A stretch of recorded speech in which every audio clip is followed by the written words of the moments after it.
برنامه از محصولات تنی.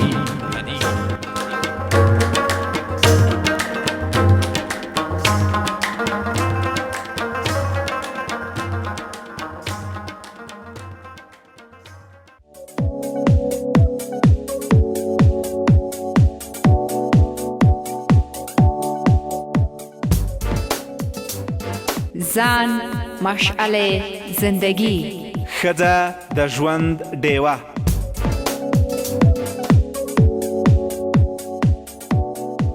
سلام، به برنامه زن مشعل زندگی خوش آمدید.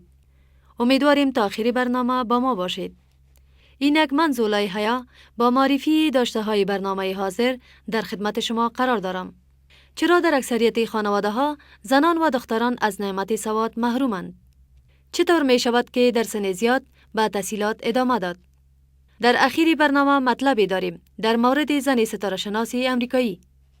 باید گفت که سواد و یا علم و دانش نعمت بزرگی است که آموختن آن بالای هر مرد و زن در هر سن و سال فرض است. چنانچه متل مشهوری است که میگویند ز گهواره تا گور دانش بجوی. اما در افغانستان اکثریت از خانواده ها میکوشند که پسرانشان نسبت به دخترانشان خواندن و نوشتن را یاد بگیرند. حتی در بعضی از خانواده ها خواندن و نوشتن دخترانشان را عیب می‌دانند. پیش از مکتب شامل کردن پدرم از شهر بر مجله اخبار اطفال برام می آوردن و ما در خانه او را مطالعه می کردم.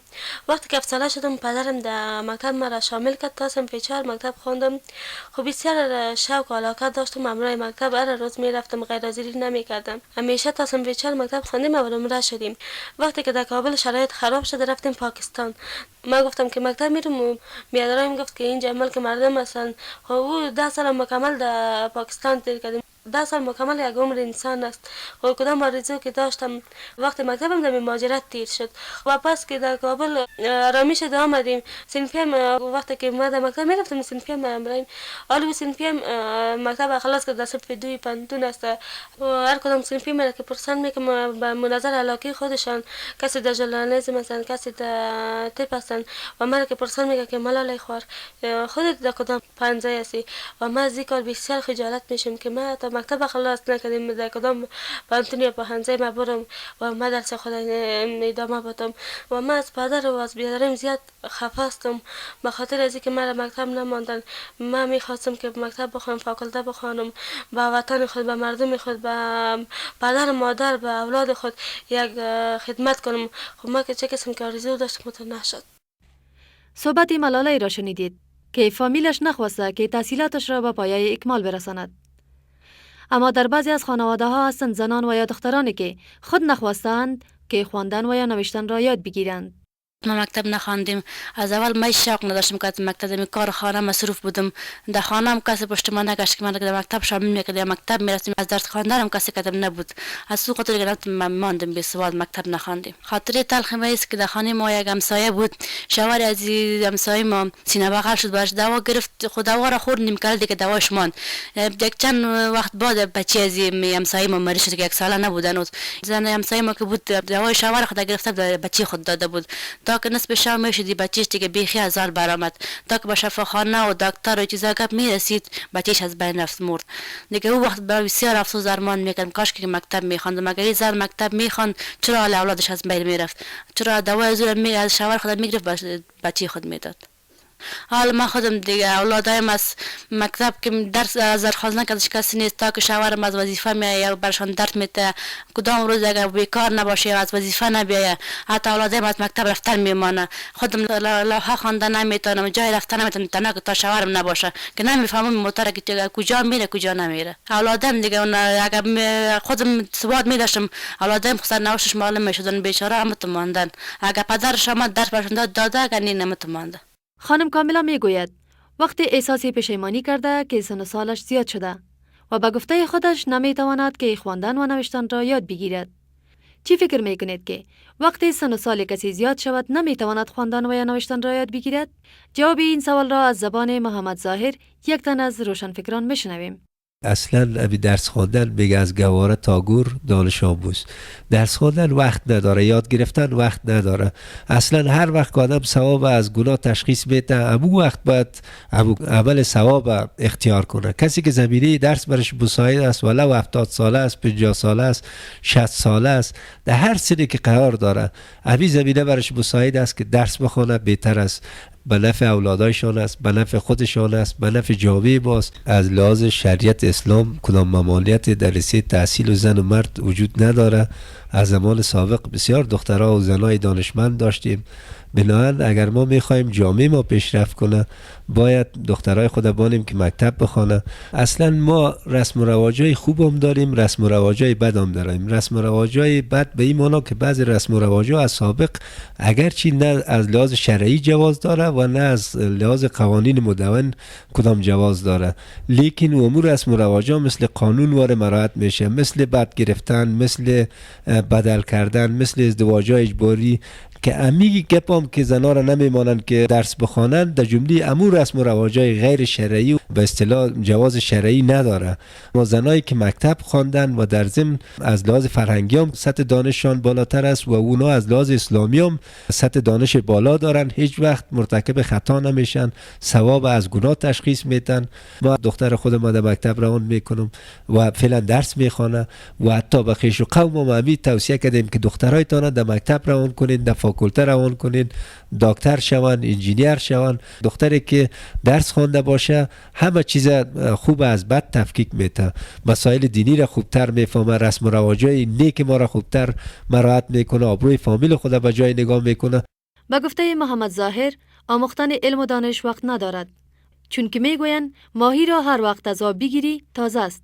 این که چطور می شود که در سن زیاد به تحصیلات خویش ادامه داد؟ پشتنه میگوید تا صنف 6 مکتب خواندم، بعد از بیادرم نماندم که مکتب بخوانم. 15 ساله بودم که نامزد شدم، بعد از 1 سال عروسی کردم. فامیلی و شوهرم که بود کل همیشان باسواد بودن، اونا مرا تشویق کردن که باید تو مکتب بخوانی. ما میگفتم که ما در سن زیاد چطور مکتب بخوانم. باز اونا گفتن که تو میشری ما کتابا را در خانه میارم، در خانه بخوان، باز بعد از امتحان سوی اگر میتونی بتی. اونا امرای ما کوشش بسیار کردن، امرای ما درس خواندن. همون بود که ما 2 سال 7 تا 8 در خانه خواندم، درسای 2 سال را که خواندم تانستم به درجه عالی امتحان بتم و 8 امتحان دادم. صنف 9 با ما به لیسه مسلکی زنان تبدیل کردن، به خاطر که اونجا تماما دخترای نامزادتر و زنایی که عروسی کرده بودن اونجا بودن. ما درسای ما بسیار طور عالیش پیش می بردم. ما وقتی که مکتب خلاص کردم بعد در معلمین خواندم، حالا معلم هستم. از خانم پشتنه پرسیده شد که با وجود آن که یک مادر است و در پهلوی آن وظیفه مقدسی معلمی را به پیش میبرد، آیا در کارهای روزمره با کدام مشکلی روبرو نمی شود؟ وی گفت تا بال کدام سختگی در درسای مکتب ما در کار خانیم برم پیش نامده، به خاطر که ما با کمک تقسیمات منظم پیش میرم. چیزی که باید در طرف صبح انجام بگیره او را میکنم. بعد وقتی که مکتب رفتم، از مکتب که پس آمدم، نان و چیزا را برای اولادات تیار میکنم، بعد از او کمی تفریح میکنم، بعد از او کارهایی را که بعد از پیشین باید اجرا کنم او را میکنم. امرای اولادات درس‌ها را امرایشان میخوانم، کارخانگیشان امرایشان ترتیب میدم، بعد از او پلان درسی خودم جور میکنم، کار روزمره را تمامش خلاص میکنم. پشتنه اضافه نمود که در اکثریتی از خانواده‌های افغان مردها نمیخواهند که به زنانشان در کارهای روزمره و یا کارهای شخصی حق مشوره را بدهند، ولی وی توانسته است که راز موفقیتشان را از صلاح و مشوره مشترک به دست بیاورد. یک رواج افغانی است، بعضی از مرداست که زنان را بسیار به چشم حقارت میبینن و نمیخوان که امرایشان مشوره کنن، بیخی هیچ بازو ارزش قائل نیستن. اونا میگن که زن چیز که امرایش مشوره میکنن، زن چی را میفهمه. حتی بعض از فامیل هستن که دختر نامزاد میسازن، مادر هیچ خبر نمیباشه. اما شوهر ما امرایم در تمام امور خانه و تمام امور شخصی خود امرایم مشوره میکنه. همیشه برش مشوره سالم دادیم و موفق است. تمام کار خود ما تمام کار امرای که دیگه خود مشوره میکنیم. راز موفقیت ما در مشوره اردوی ما میباشه. چنانچه گفته شد که آموختن علم و دانش بالای هر مرد و زن فرض است. اگر خانواده ها در آموختن علم و دانش با پسران و دخترانشان به یک چشم ببینند، و پسرانشان را نسبت به دختران و زنانشان برتری ندهند، دور نخواهد بود که دختران و زنانشان مانند سایر اشخاص در قطار زنان روشنفکر جامعه قرار بگیرند. چنانچه بلقیس مکیز یک تن از زنان شاعر و نویسنده که توانسته است با تحمل مشکلات زیادی آثار ادبی خویش را به جامعه تقدیم نماید. این که چطور از زبان خودش میشنویم. تقریبا 35 سال میشه که به می کارهای فرهنگی خود ادامه میتم و بسیار زیاد مقالات در اخبارهای وطن در کل نشرات کشور خود ما به چاپ رساندیم و در دوران مهاجرت هم اینطور یک نشریه مهاجرت نبوده که در او من حضور نداشته باشم. عنوان کتاب دارم که 3 کتاب از او به زبان دری نوشته شده. البته موضوعاتش موضوعات اجتماعی است که زندگی فامیلی و تربیت طفل و پاس.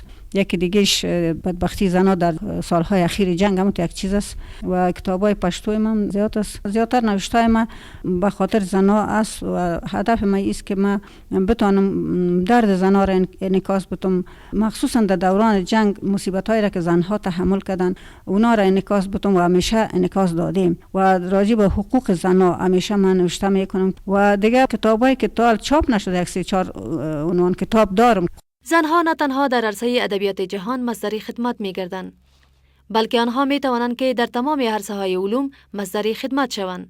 در این قسمت برنامه مطلبی داریم در مورد زن ستاره شناسی امریکایی که توانسته است 50,000 ستاره را شناسایی کند.